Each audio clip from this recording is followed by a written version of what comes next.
essentially wrapping it up from my end because I think I must have been on for certainly 3.5 hours. Well, it says we're live, so what is going on, everyone? This is LFC Transfer Room. I am joined on this Champions podcast, well, YouTube, with Drew. How are you doing, Drew? I'm doing amazing.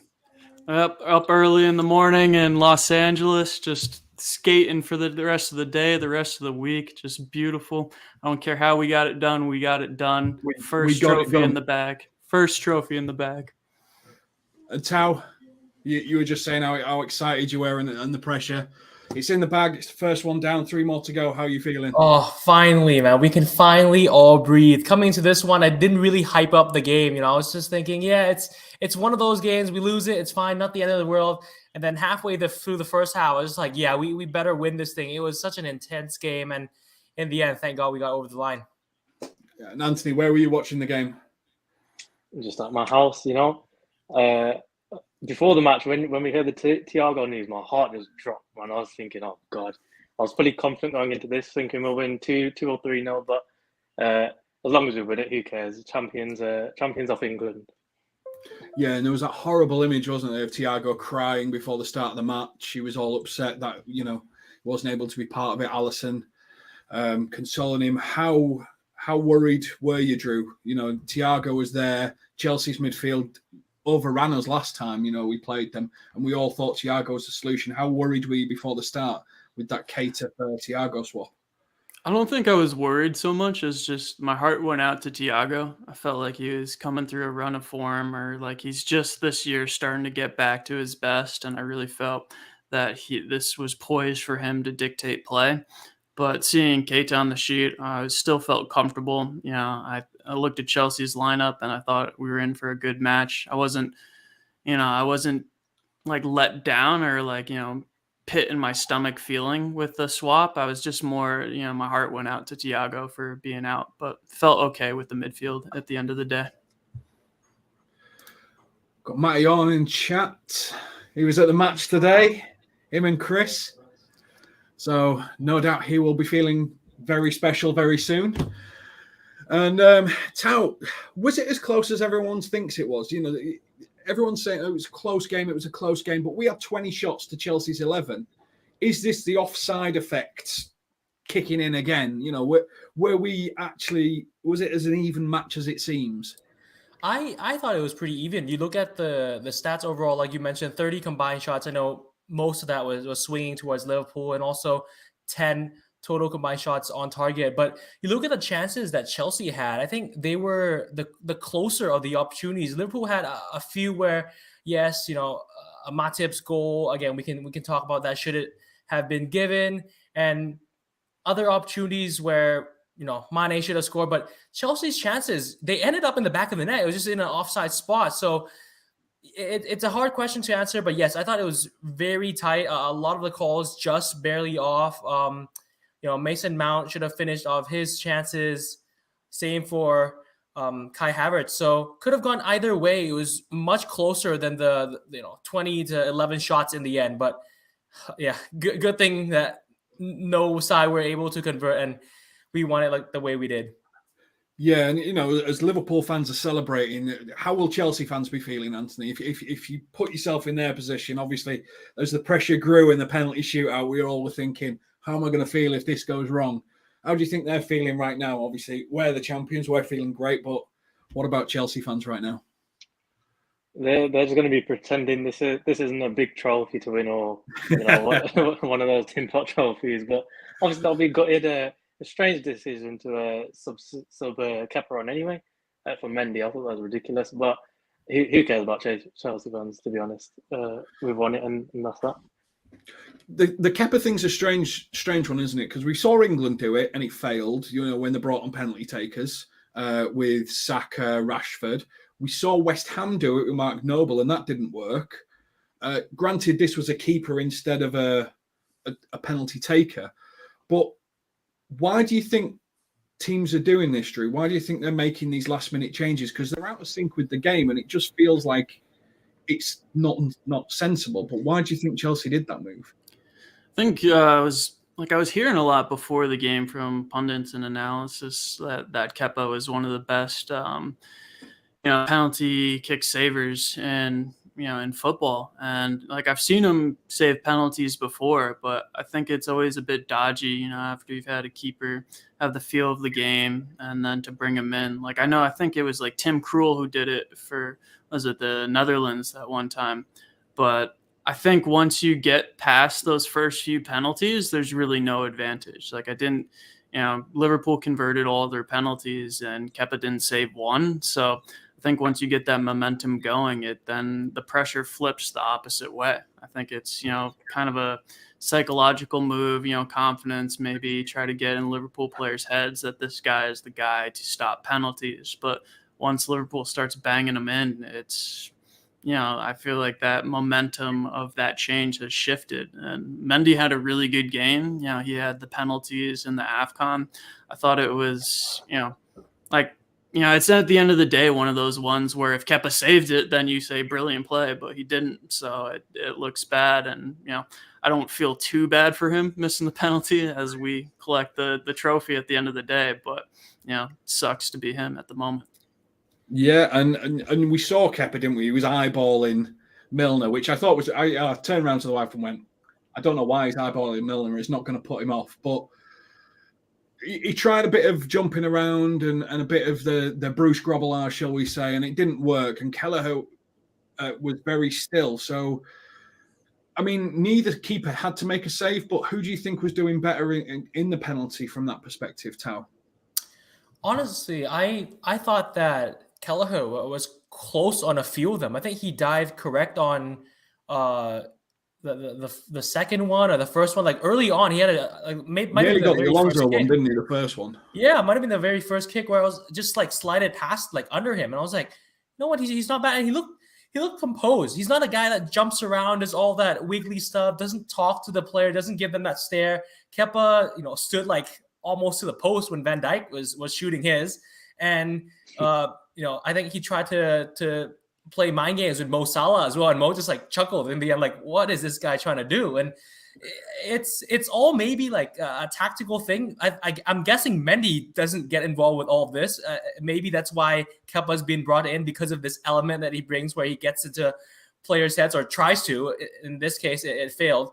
But I thought Kelleher looked more composed, and the way that he was able to dive correctly on a lot of them, it wasn't just the first one. I think there were a couple more, showed that we probably have one of, if not the best sub goalkeepers in world football right now. Yeah, and Anthony Kelleher has now demonstrated he's a cup-winning goalkeeper. He's young. He's not going to get ahead of Alisson, who's probably the best keeper in the world. What do we do? What do you do with a problem like Kelleher? Because are we going to stunt his growth if we keep him pinned at number 2? How do we solve a problem like Kelleher? Because he's a good guy. Good guy. It's similar to Gomez, I'd say. It's like if he wants to stay, then there's no harm in Buddy keeping him. He's a great keeper and a great backup. But is there any club that he could go to? Probably in the Premier League, but I don't think Klopp will want to get rid of him. And it's a tough one. I don't think any Liverpool fan wants to get rid of him, but he's a great keeper and he should stay here. Okay, so I'm gonna ask you guys to just summarize the final. One word that summarizes this final, apart from champions or anything like that. I want you to do the same in the chat. Make sure that you like and subscribe as well to the channel. But what one word summarizes this final? And Drew, you unmuted yourself, so I'm assuming you're ready for a single word to summarize this final. I'll give you 2 words if you need it. Gonna go for electric. Electric. First big trophy in front of fans. Oh, the singing, brilliant. Yep. Tao?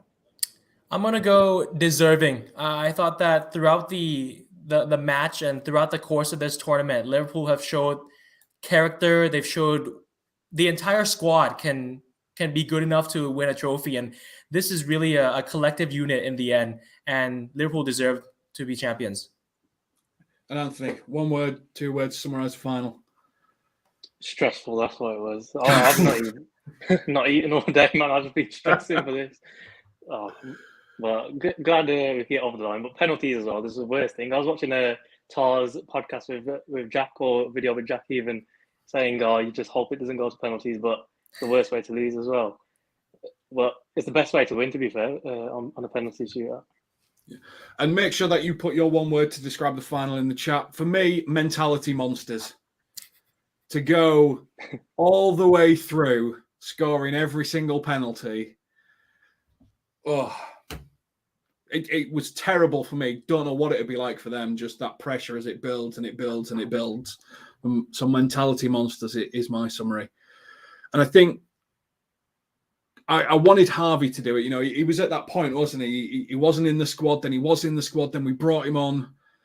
And then he was coming up to the penalty. And, I was panicking so much going, I can't have an 18-year-old kid ruin this for himself. And then Kanate. And I can't have Kanate. He's just signed for us, feeling this pressure. So who were you most worried about when it came to the penalties? I'll fill in. Oh, no, he's back. Don't worry. Louis on a marathon. He's trying to break the world record. Longest stream. I don't think Louis is going to leave until we play the next final.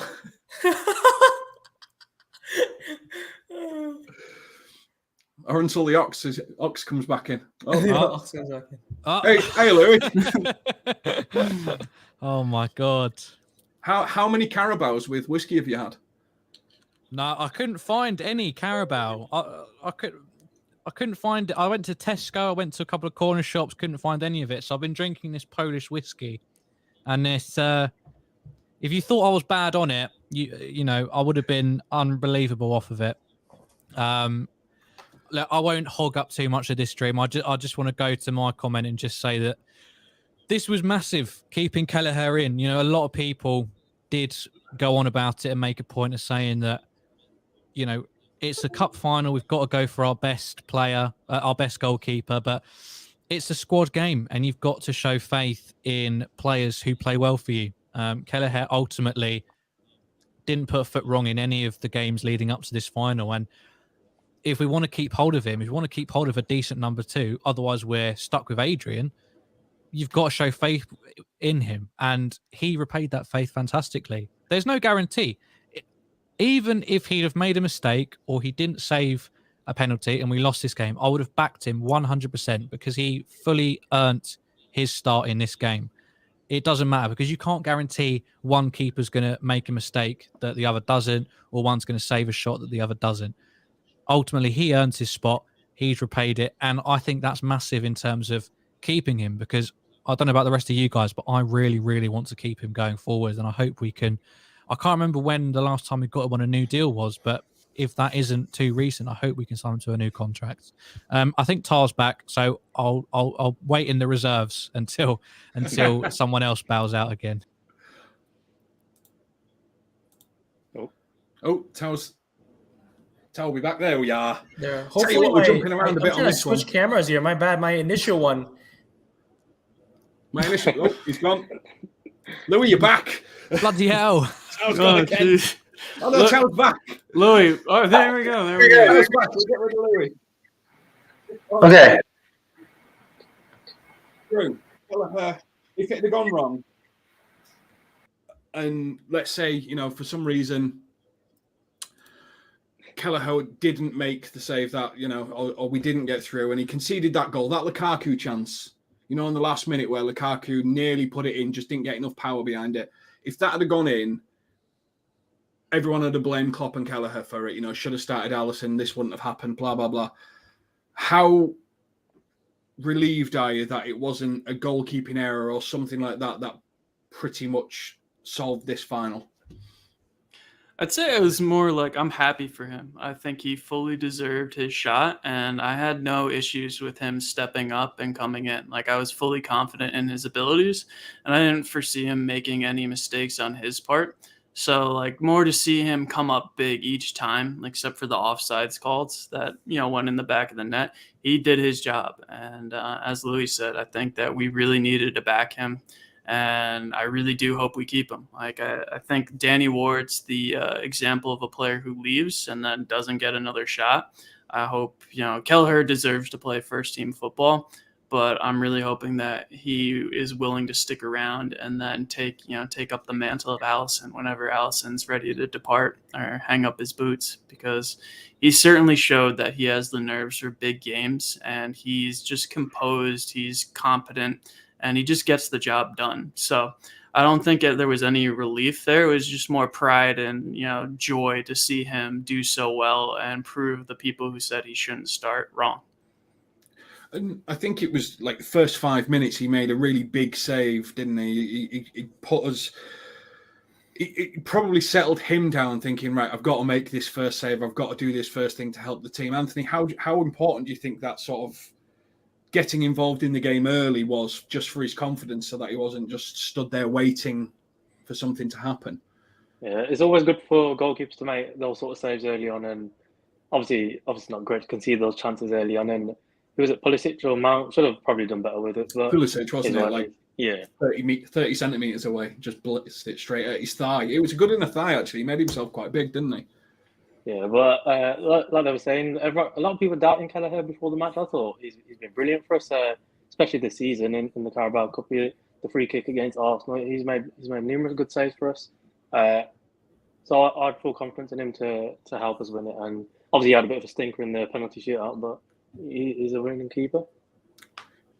Did better than Kepa. That ball's still rising. No one knows where it's going to land. So it's a bit like that Van Dijk one against Everton, where it just went up and then landed on the bar. It's just not landed yet. And Louis, seeing as you're here, might as well. One of the things I liked about Kelleher, and one of the things I think is different to Alisson, is he reminds me a little bit of prime Pepe Reina. The speed in which he wanted to sort of bowl that ball out and get us moving back against Chelsea. What sort of things from watching the game do you think he brought to the Liverpool team that was slightly different to Alisson? Because I was looking at his distribution and his speed of distribution and thought, you know what, that's good for us. I just want to say first, I feel like I'm in a Mexican drug cartel with this tash. I'm loving the power it gives me. Stop, Louis. You need to tell us what's going on. You see, you're a gold member. No, or Magnum PI. Yeah. There's lots of different vibes coming off of this thing, this slug above my lips. Look, what was the question again? Sorry, it's been a long night. What skills does Kelleher bring? That's slightly different to Alisson. So, apart from a trophy, obviously, or the League Cup overall, trophy. I think, as you said, he was keen to keep the play moving quickly. He was. Even though he made that save and a couple of other saves which were phenomenal, he was just quietly going about his business. Like, I'd argue he gave us a better performance in terms of just consistency and composure than we ever saw from the likes of Loris Karius, Mignolet.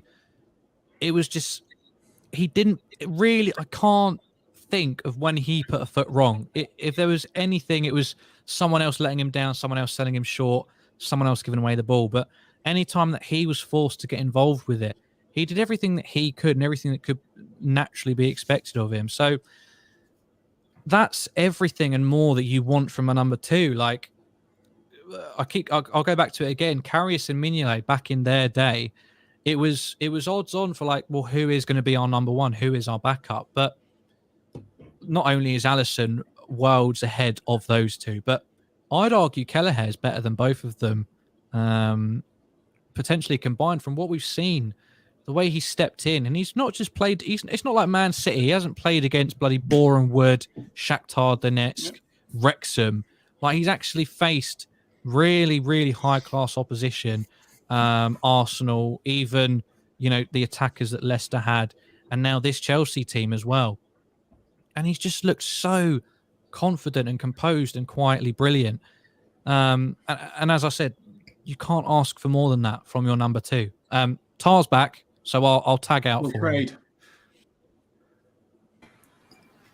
Yeah, I apologize for that. All of a sudden, my main camera died literally 3 seconds before a stream. So I was using my computer one, and I'm back to the main. So hopefully it looks clearer. But I want to add on to the point that Louis was talking about Kelleher. I mean, I looked up the stats ahead of this game. I don't think he's played or started more than 10 matches throughout his entire Liverpool career. He joined the club back in 2019, and like on that topic, where Liverpool under Jurgen Klopp, the goalkeeping position has not been that stable until it was Alisson. But now knowing that, of course, Alisson's going to still be in his peak for the next 4, 5, 6 years. He's 29 now.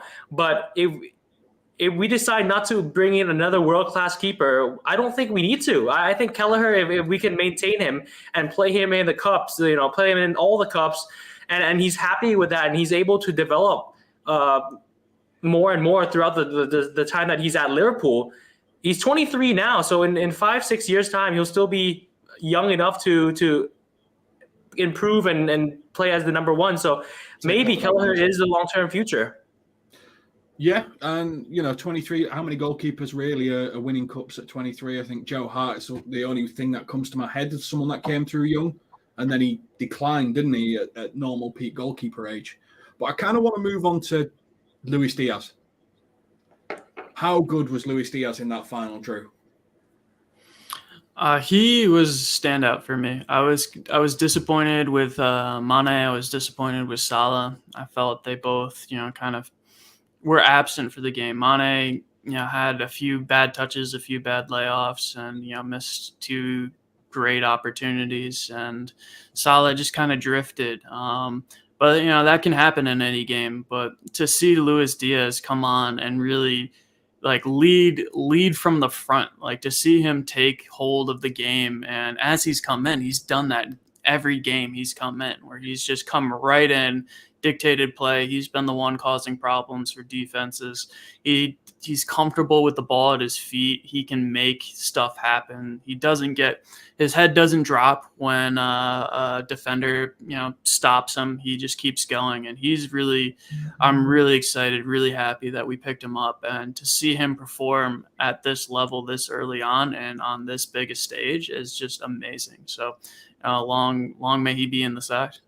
Yeah, he seemed to have Chalobah on toast, didn't he? He was taking him on the inside and outside, Anthony. And I think we've been playing, obviously, Mane as a central striker and Luis Diaz on the left and Salah on the right. Do you think that's going to be the front three for the remainder of the season, or do you think Jota and Firmino are going to sort of have something to say about that, and sort of Jota comes back more centrally?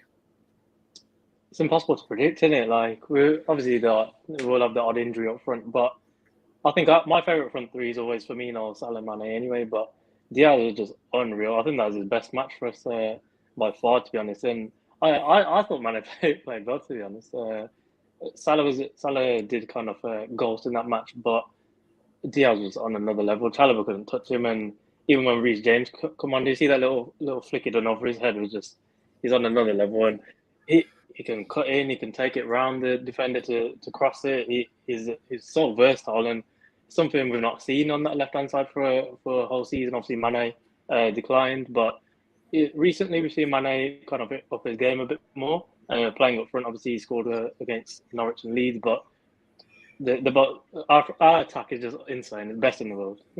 It's hard to think of someone else, isn't it, that could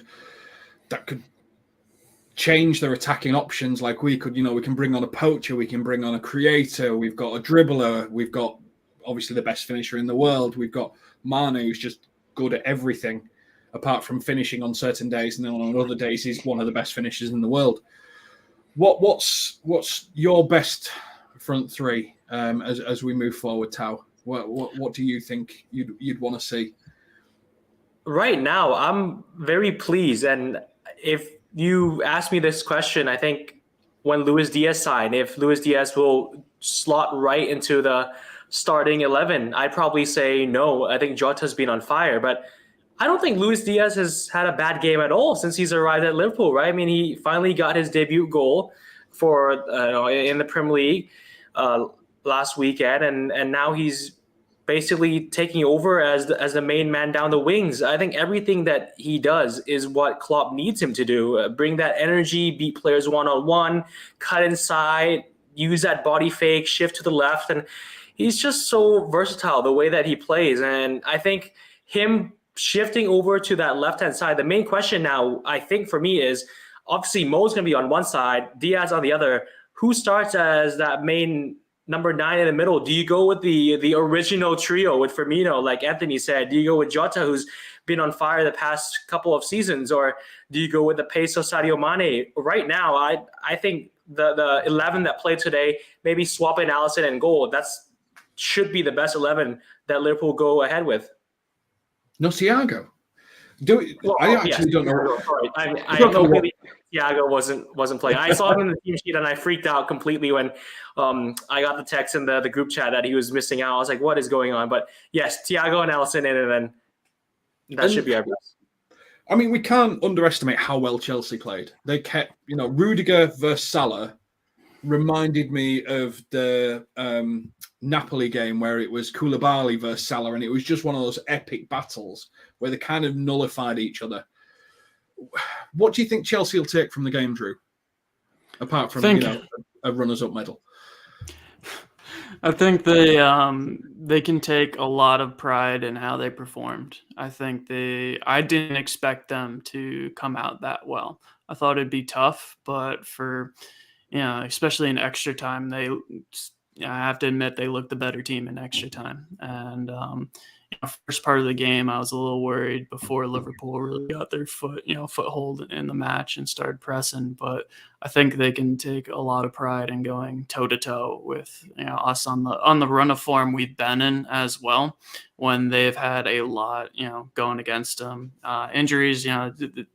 This is the first time I think they had a full selection pretty much for their team. But, with the Lukaku incident, I think that cast a shadow over the whole squad. But to be able to step up on the day and give us as close a match as they did, I think they should be able to hold their head held high from that performance. And they're going to be one of the best teams. I think it's City, Liverpool, and Chelsea. And then the rest have a lot of catching up to do.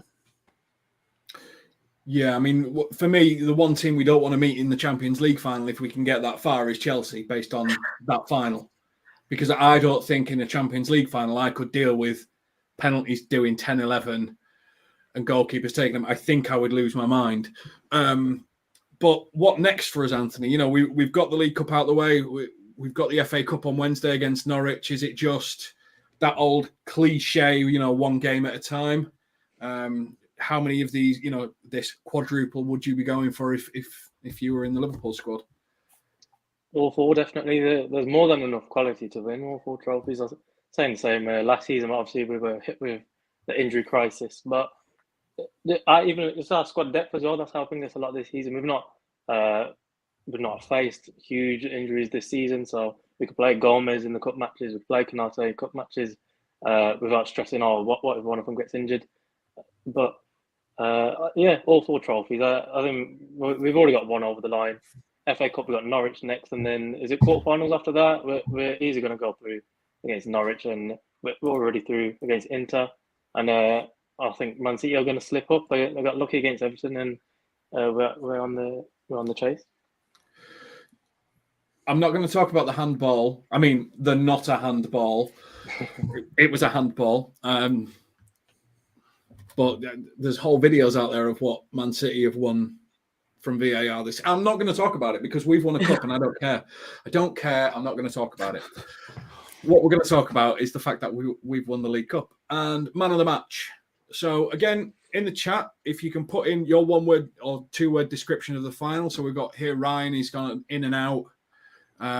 Dan's awesome for his 1-word description of the final. So if you can get your 1-word description of the final in the chat. Also, man of the match. Van Dijk won it. It wasn't my man of the match. I think my man of the match was Diaz, just because I think he kept us in their half. Who was your man of the match? Anthony, I'll start with you again. It's tough. I thought a lot of them played well today. I'm going to go with Van Dijk as well, actually. I thought the offside trap worked perfectly. Chelsea got offside numerous times. I would have gone with Diaz had he scored, but he missed a couple of chances. But Van Dijk for me.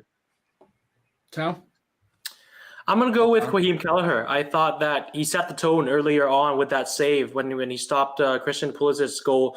If he doesn't get his left hand on it, and let's say that goes in, it wasn't a good finish, but if that goes in early on, I think his confidence would just be all the way downhill. But that sort of was a wake-up call that got into rhythm for the entire game. He also had to make a late save with his legs to deny Lukaku. That also worried me a lot. But with Van Dijk winning it, I understand why you pick him. But at the same time, there are a lot of gaps today in our back line for Chelsea to be able to run at. So, I think Kelleher saved us a few times. No super saves, but it was those saves that he had to make to be able to deny Chelsea from scoring. He was the one player that was under true pressure though before the game started, wasn't it? Because all the press was about Kelleher, how Klopp shouldn't play him, how you've got to take finals seriously, how he's not good enough. So that he was the only one that everyone else was, the Liverpool squad's brilliant and they can play anyone they want, but why play Kelleher when you've got Alisson? And he was under real pressure, and he came through it brilliantly. Yeah, it shows the consistency. Sorry to cut you off, but it shows the consistency. And I talked about this earlier with Jack when I was doing the preview, that do you go with Kelleher or Alisson? Obviously, Alisson's a better goalkeeper, but at the end of the day, if the manager says earlier on, we're going to stick with this man for the entire competition and makes a switch on the day of the final, it just can kill someone's career. I mean, what's the point of working all that hard, and what's the point of going through all the games or the unimportant games if you can't play in the final? So credits to Jurgen Klopp as well for being a man of his words. Yeah. And Drew, who's your man of the match? I think Luis Diaz was the best player on the pitch, but I'd have to go with Tao too and say Kelleher. I think exactly what Tao said, and I think going back to the days of Karius or even I'm blank. Adrian. I'd go for backups. I think the thing there was, we've touched on it, but the confidence that Kelleher has. I never felt comfortable with Karius or Adrian in net. Adrian made some brilliant saves, but it always looked like a fluke more than him actually controlling and dictating the his performances. But Kelleher has come in and he's oozed confidence. You see that in the players around him too. They trust him. They pass the ball back to him. They trust him when the ball, beats them to make a save. You can see that faith and that trust from the other players. And I think that speaks volumes. Whereas previous second choice keepers, they'd give, they wouldn't want to pass it back to them. Or, you could sense that fear on the pitch. So Kelleher gets it for me, just for stepping up and dictating that he was comfortable and confident in that game. Yeah, and the confidence in distribution and the way that they were comfortable to play it back to him. I think a couple of times he went on a bit of an expedition. I think he caught the ball at the edge of the box and stuff like that. I wasn't panicking going, what's he doing? He doesn't know what he all seemed to just fit logically. We've got about 89 people in live with us at the moment. Make sure that you like and subscribe to the channel. We do videos pretty much every day, live streams every day. So please make sure that you like and subscribe. You'll get to see more of us and others. Definitely Louis. Louis is always here. I can even see him not live in the stream right now. Louis is always watching. What about Chelsea's man of the match? We said they had a good game and they deserve it. Who impressed you? Because for me, I'm looking at Rudiger. I'm thinking, you're a cracking centre-back and your contract's about to expire. I really like what we've got. I think Matip and Kanate are right up there. Who was your man of the match in the Chelsea team, Ta? I think tough one, but I'm going to go with Kepa. I think he did very well. No, I'm kidding. Really like how he cleared the bar and got 3 points. Just had to slide that one. The field goal was good. No. I agree. I think it was Rudiger in the back. I was watching the game on ESPN Plus, and the commentator Peter Drury, and I forgot who was the analyst, a former player, but he said that Antonio Rudiger is a defender I think every supporter wants to have in their team. He's not afraid to get into tackles. He's a leader. He's all over the places, and he's a defender who keeps things simple. You know what I mean? He doesn't do any of the unnecessary fouling. He's always aiming for the ball.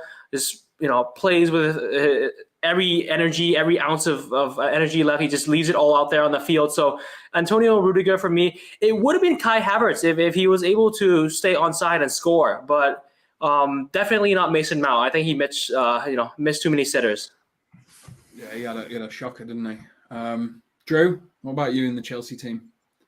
I think it was too hard to pick just one single player. So I know this isn't man of the match on the field, but I'm going to give a shout out to Thomas Tuchel for setting up, and tactically he set up the players right. He had a good system going, and he dealt with Liverpool really well, and the substitutions he made were absolutely on point. So I think it's hard to really pick out one star player among the Chelsea team. I think they all did pretty adequately except for Kepa, but I'd say Rudiger or Havertz were probably their best players on the pitch, but I definitely want to highlight Thomas Tuchel for doing an amazing job tactically.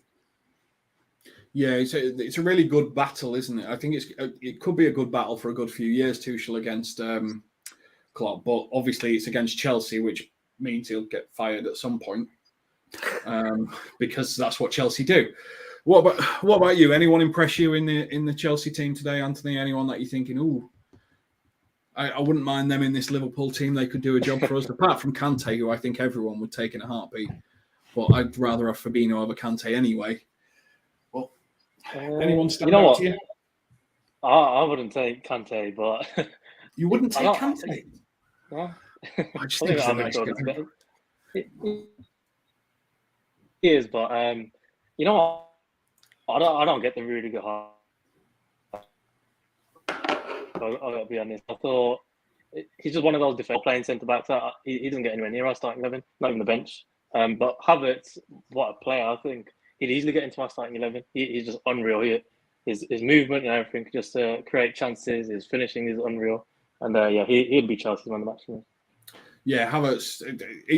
He created that link. He did that sort of Firmino role, didn't he?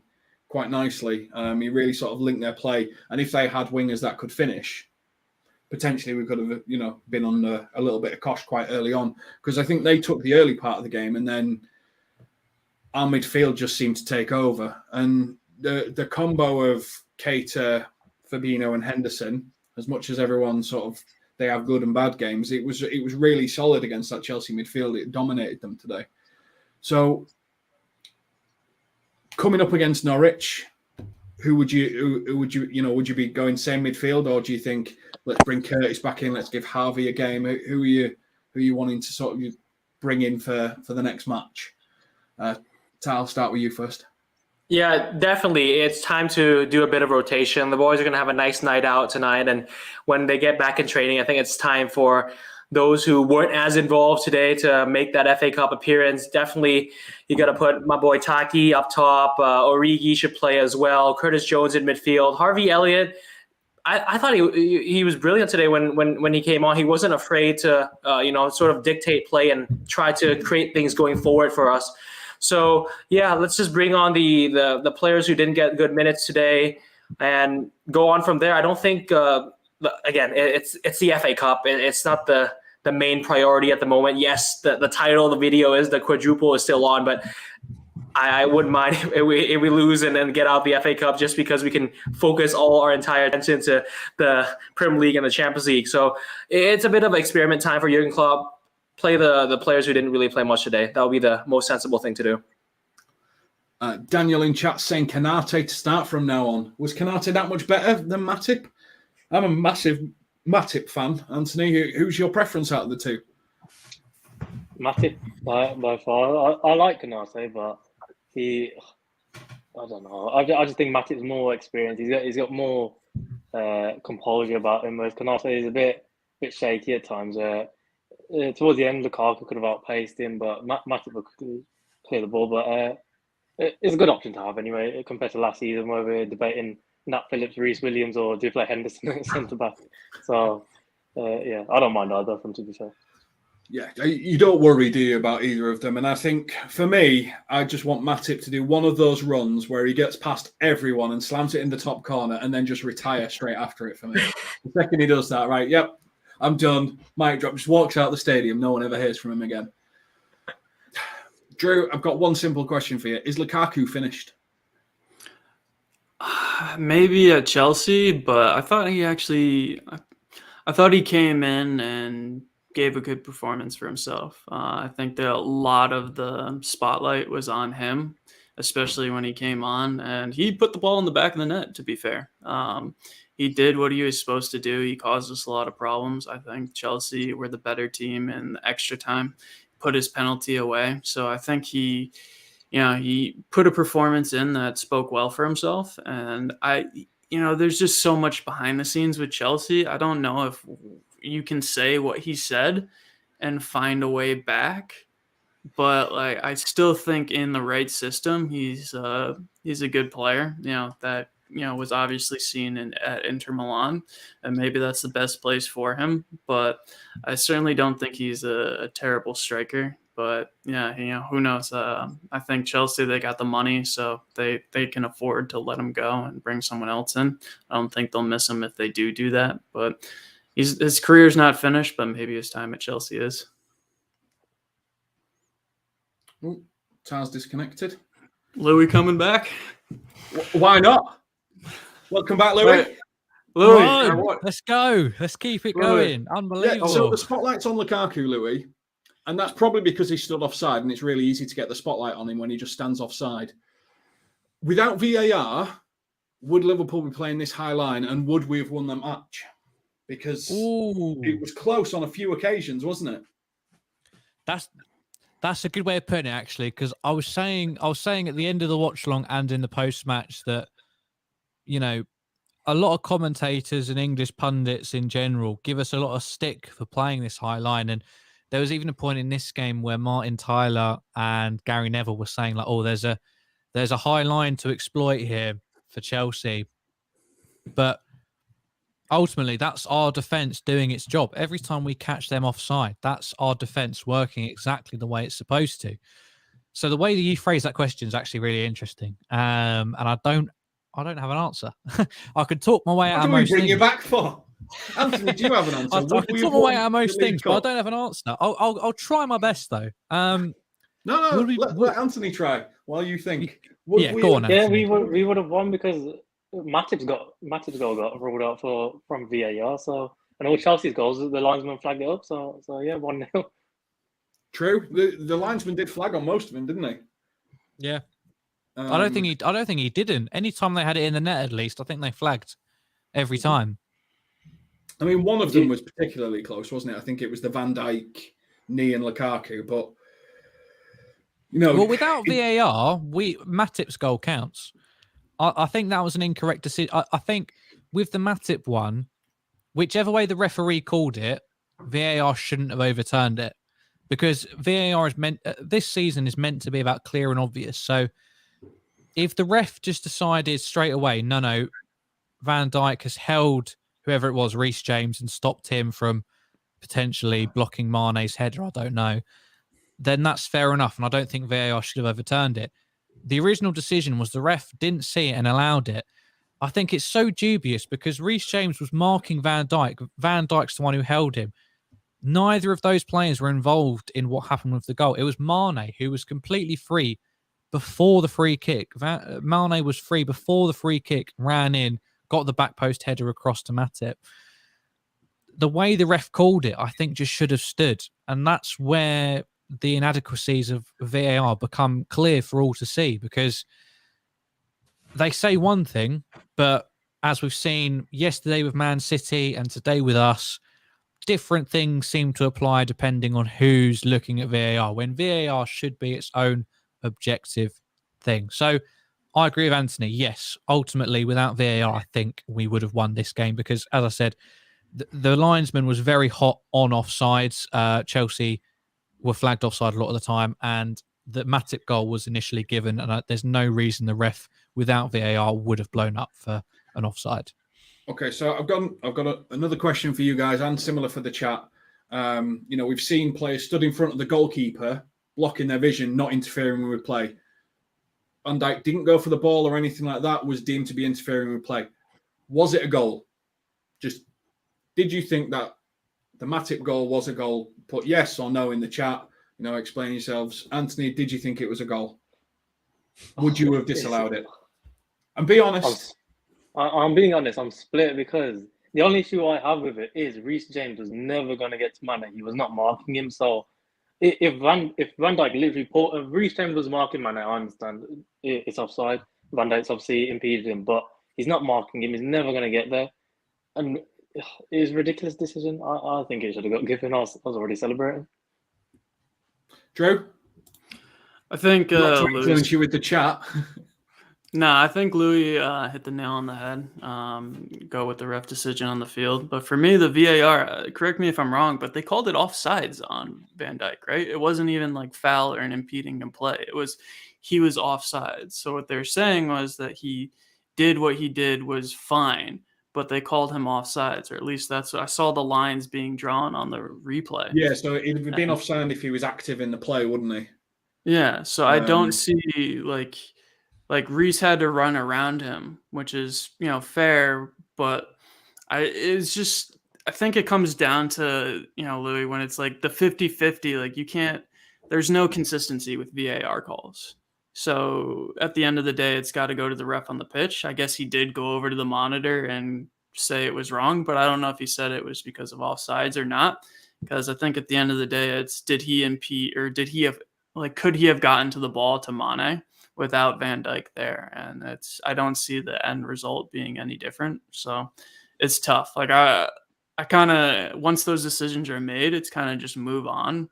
Like only the Man City calls where it's like, are you serious? Like there's no question. Like how could you get that wrong? This one was more like sour grapes, like did not agree with the call, but I could see why they gave it. I would have given it, but I'm not disappointed. And at the end of the day, we won. So that's all that counts for me. Does anybody agree with a couple of comments saying that Keita should have been sent off? I presume that's in regards to the elbow that Mason Mount received in the first half. No. It's for the Chalobah challenge. I think he should have been sent off. I thought it was very lucky. Okay. No, maybe I missed that. All right. But you know what? I don't want to be too harsh on Keita. I thought he played really well.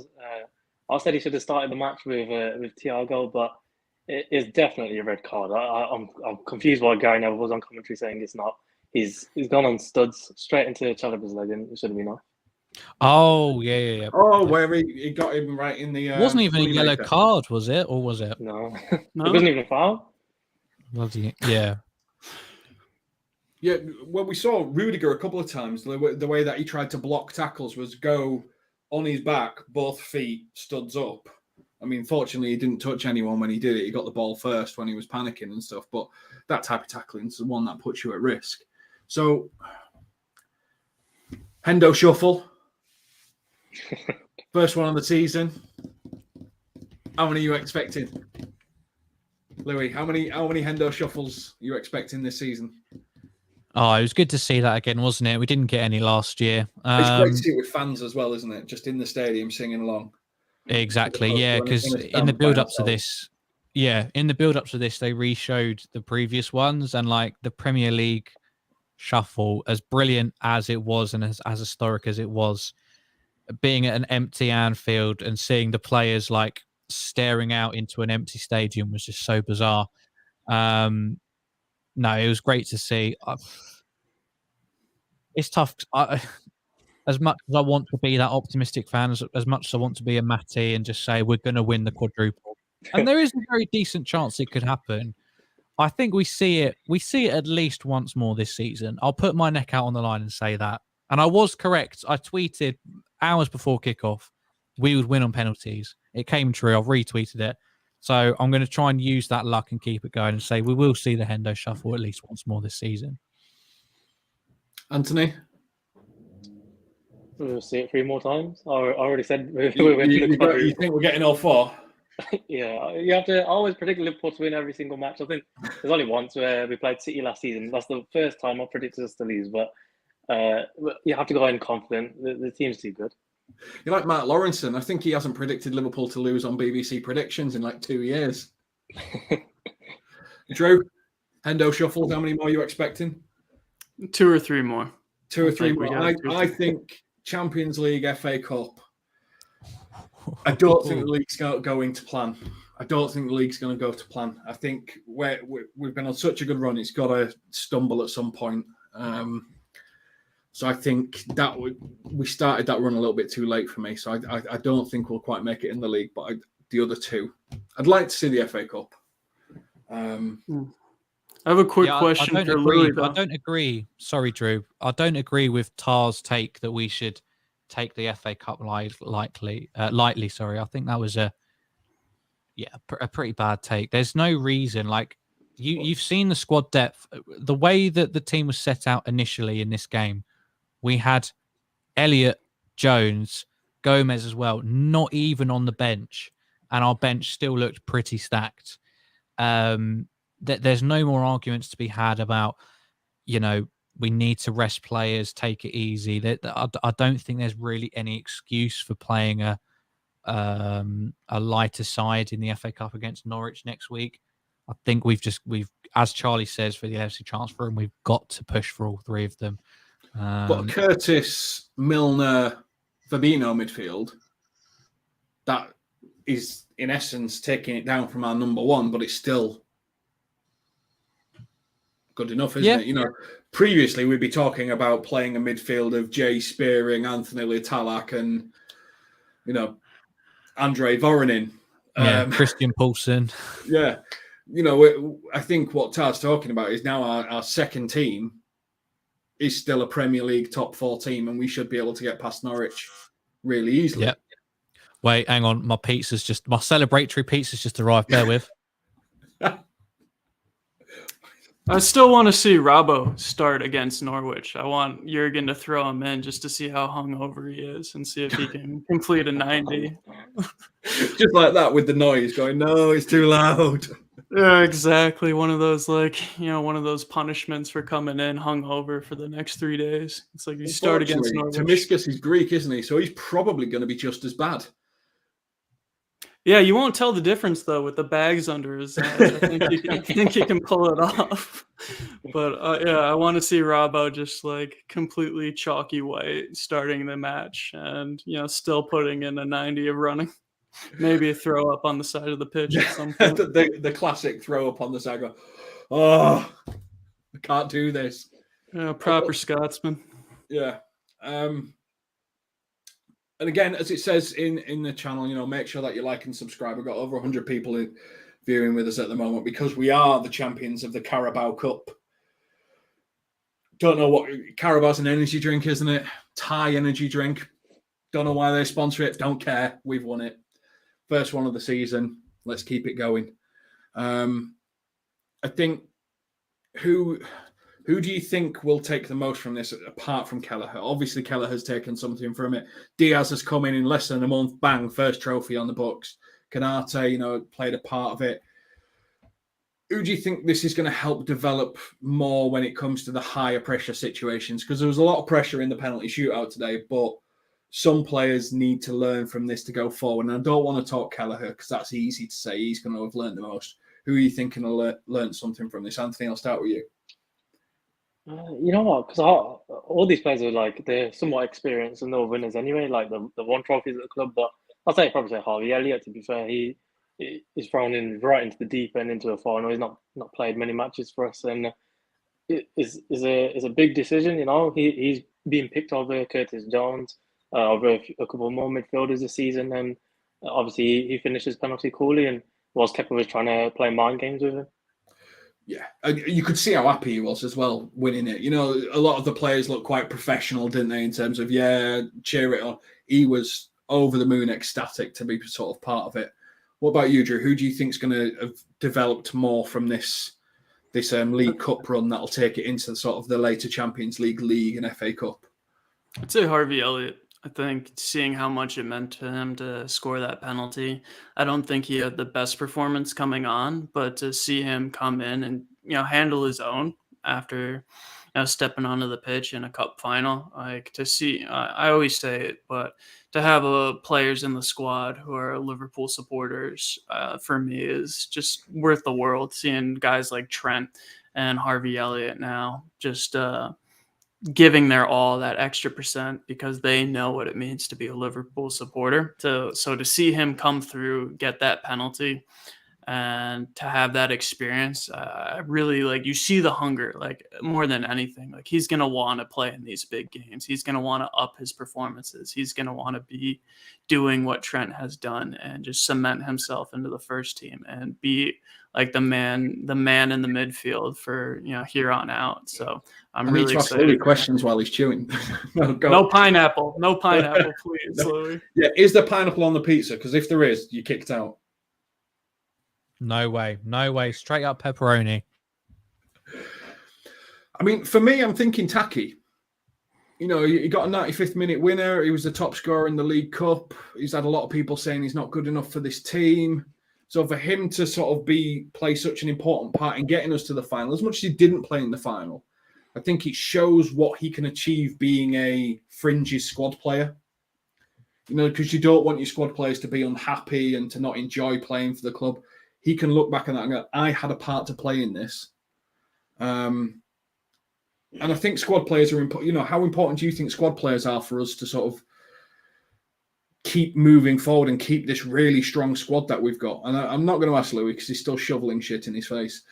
So, Drew, I'll go to you first. How important do you think this was for someone like Taki, who didn't look over the moon when we were winning it, but I think upon reflection, I'll realise how important his role was in us winning this cup?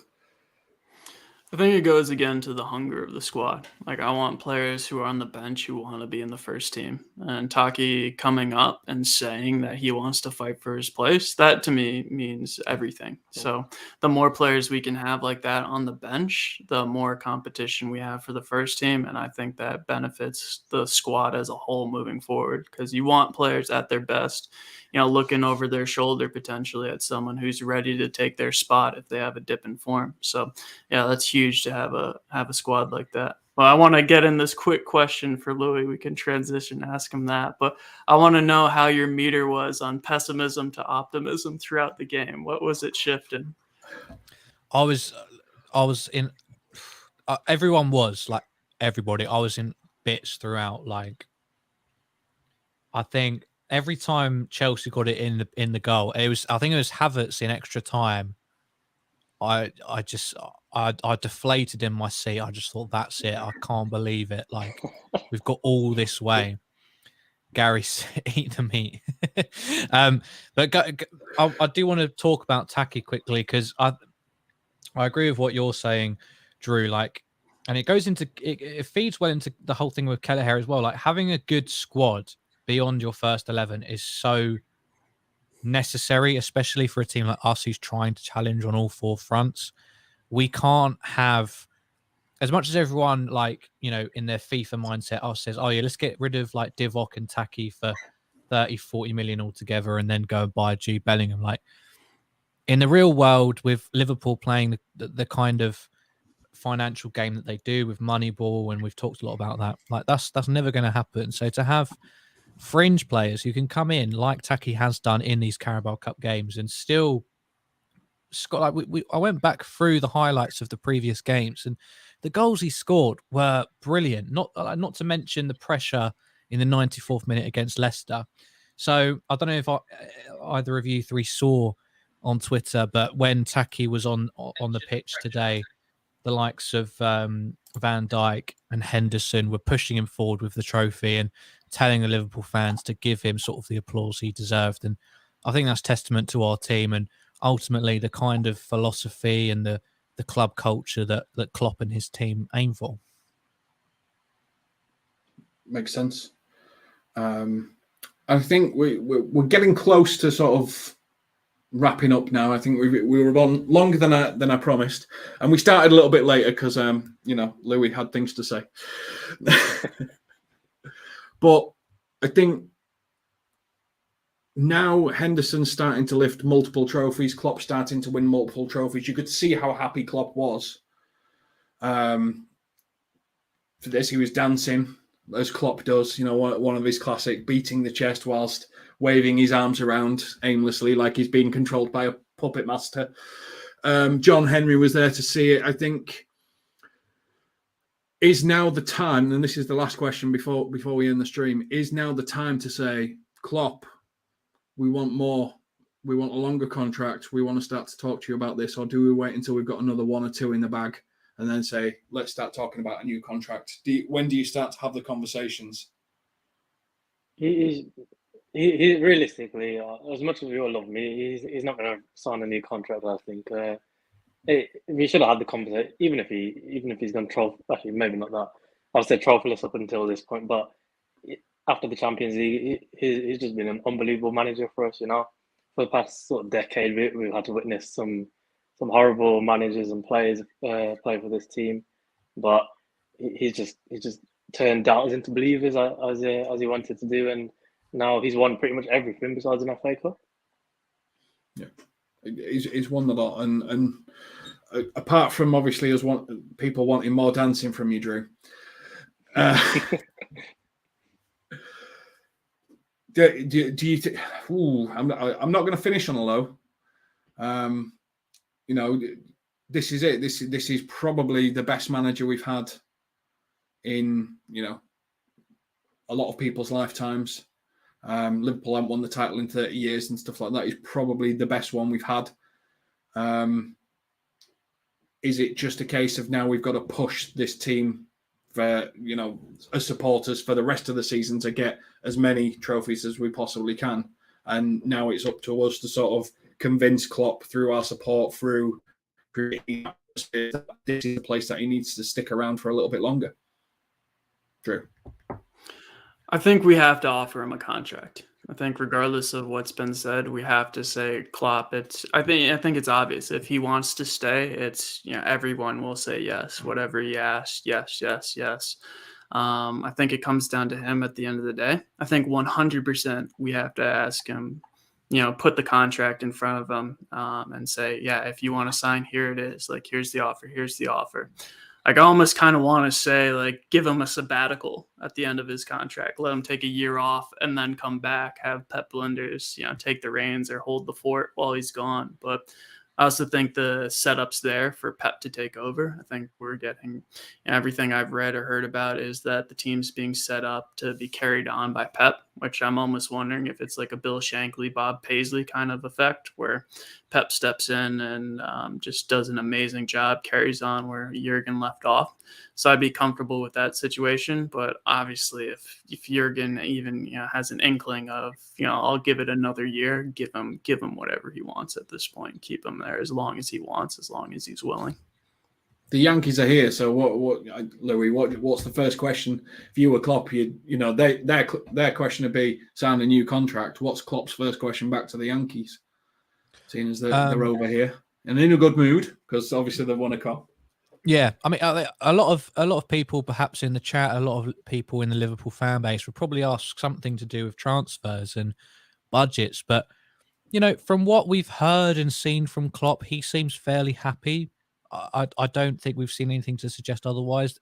He's happy with how FSG run the club. Like, Moneyball is much more complex and has actually worked, contrary to, like, you know, if Van Dijk, Gomez, Matip didn't pick up season-ending injuries last year, who knows what we might have done? Who knows what we might have won?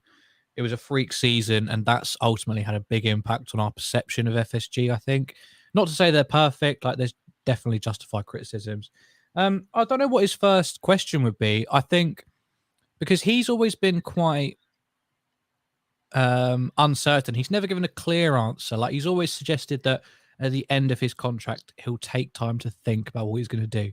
He's never said that, like, that's it. Whereas I think Pep in the last year or so has come out and said that at the end of his contract, he might look to move on. If I'm Klopp and I know that my biggest rival, the person who has continuously challenged at the top and challenged for all 4 trophies, is leaving, I think I've got to stay on for another year or two, because imagine the amount of trophies that you could potentially add.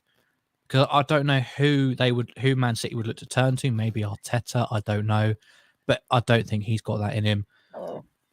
Sorry if you heard that noise. If Klopp, if Pep does leave, I think Klopp's got to be thinking, do you know what? I can add to my legacy here. I can build something incredible. Yeah, if I was him, I'd be looking to stay. So doesn't really answer your question, but Nope. that's my take on it. But I'll take it anyway.